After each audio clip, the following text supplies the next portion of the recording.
हरियाणा के नुह मेवात से बड़ी खबर है, जहां महिलाओं की सुरक्षा और त्वरित न्याय को लेकर हरियाणा राज्य महिला आयोग एक्शन मोड में नजर आई। नुह के एसपी कार्यालय स्थित कॉन्फ्रेंस हॉल में हरियाणा राज्य महिला आयोग की चेयरपर्सन रेणु भाटिया की अध्यक्षता में विशेष सुनवाई आयोजित की गई। इस दौरान कुल 20 मामलों पर सुनवाई हुई, जिनमें से 18 मामलों पर मौके पर ही आपसी सहमति और संवाद के जरिए निपटारा कर दिया गया, जबकि 2 मामलों को 10 दिन के लिए लंबित रखा गया है। सुनवाई में अधिकांश मामले घरेलू हिंसा, छेड़छाड़, मानसिक व शारीरिक उत्पीड़न और पति पत्नी के विवादों से जुड़े रहे। आयोग ने कई पारिवारिक मामलों को समझाइश में सुलझाया गया। हालांकि कुछ मामलों में झूठे आरोपों को जरिए क्रॉस केस दर्ज कराने की प्रवृत्ति पर चेयरपर्सन ने गंभीर चिंता जताई। उन्होंने कहा है कि निजी रंजिश में महिलाओं के नाम का दुरुपयोग समाज के लिए चिंताजनक है। रेणु भाटिया ने साफ कहा है कि महिलाओं की सुरक्षा सर्वोपरि है और गंभीर मामलों में आरोपियों के खिलाफ सख्त कार्रवाई सुनिश्चित की जाएगी। आयोग ने प्रशासन को संवेदनशीलता बरतने के निर्देश दिए हैं। दावा है कि हर शिकायत का त्वरित और निष्पक्ष समाधान सुनिश्चित किया जाएगा। आप देख रहे हैं नुह मेवात से लियाकत अली की रिपोर्ट। चैनल को सब्सक्राइब जरूर कर लीजिएगा। 20 केस थे। नूह के एसपी ऑफिस में हमने आज ये हेयरिंग सेशन रखा, जो कि हमारा एक रूटीन होता है हर 2-3 महीने में ज़िलों में, और इसमें मैक्सिमम केस कैंसिल हुए कि उनका कॉम्प्रोमाइज़ हो गया। और छोटे छोटे झगड़े थे, पति पत्नी का झगड़ा, उसने नहीं सुना।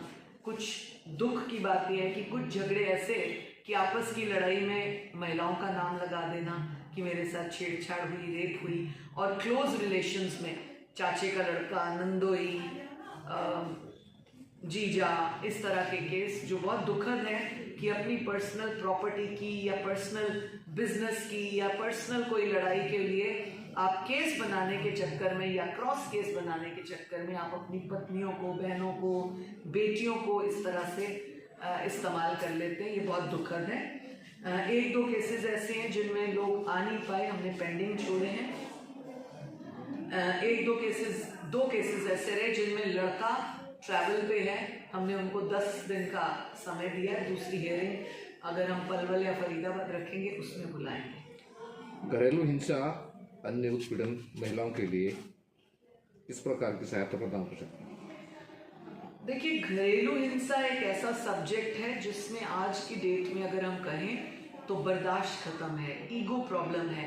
चाहे वो पढ़ा लिखा तबका है, चाहे वो अनपढ़ तबका है, मिडिल क्लास तबका है, अमीर है, गरीब है, काला है, नीला है, कोई वर्ण का हो, ये एक ईगो प्रॉब्लम सेट कर दी है इन्होंने कि इसने कहा था तो मैं नहीं करूंगी, इसने कहा था तो मैं नहीं करूंगा। ये एक ईगो प्रॉब्लम सेट हो गई है जिस वजह से केसेस बढ़ते हैं।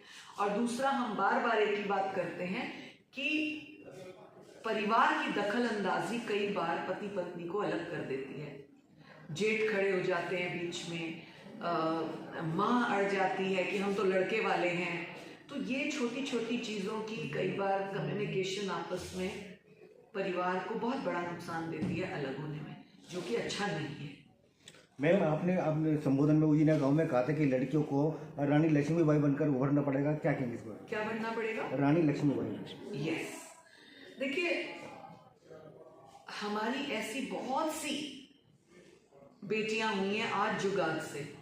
चाहे आप 4 शहजादों की माँ देख लो, चाहे आप महाराणा प्रताप की माँ देख लो, चाहे आप 1857 के युद्ध की रानियां देख लो, चाहे आप रानी लक्ष्मीबाई देख लो, चाहे आप दुर्गा देख लो, कोई भी देख लो, सब अपने आप में एक मिसाल थी। और मिसाल किस चीज़ के लिए थी? इंसाफ के लिए, हक की लड़ाई के लिए, गलत बात को ख़त्म करने के लिए। यही बात मैंने आज की बेटियों को बोली कि कभी ऐसी चीज़ को बर्दाश्त मत करना, कभी ऐसी चीज़ के रास्ते पर मत चलना जो गलत हो। और कभी भी आप गलत बर्दाश्त करोगे तो आपको झुकना पड़ेगा, आपको मजबूर होना पड़ेगा। और जिस लड़की की 2 आंखें, जो तीखी आंखें चलनी चाहिए, जिस दिन वो झुक जाती हैं उसको ज़माना झुकाए रखता है। हरियाणा में राज्य महिलाओं के लिए कौन सी योजनाएं होती हैं? हम अगर आप सरकार की योजनाएं कहें तो आपका यहाँ पर 1 घंटा और आपको देना पड़ेगा। सरकार की हर योजना जो बेटियों के लिए है वो उसको मजबूत करने के लिए महिला आयोग इस बात की इस बात को मजबूती देता है कि जितनी भी योजनाएं बेटियों के लिए बनी है उसमें वो सक्षम हो, उनको सहयोग मिले। आप ये देखिए कि बेटी के आंसू ना आए, इस चीज छोटी सी बात को मोदी जी ने रियलाइज किया और उज्ज्वला योजना बनाई। बेटियां कोख में ना मरे, बेटी बचाओ बेटी पढ़ाओ अभियान बना। बेटियां भी बेटों की तरह ताकतवर मजबूत बने, खिलाड़ी बने। अन्य कई योजनाएं खिलाड़ियों के लिए बनी और उनको महिला आयोग 100% सपोर्ट करता है। Thank you.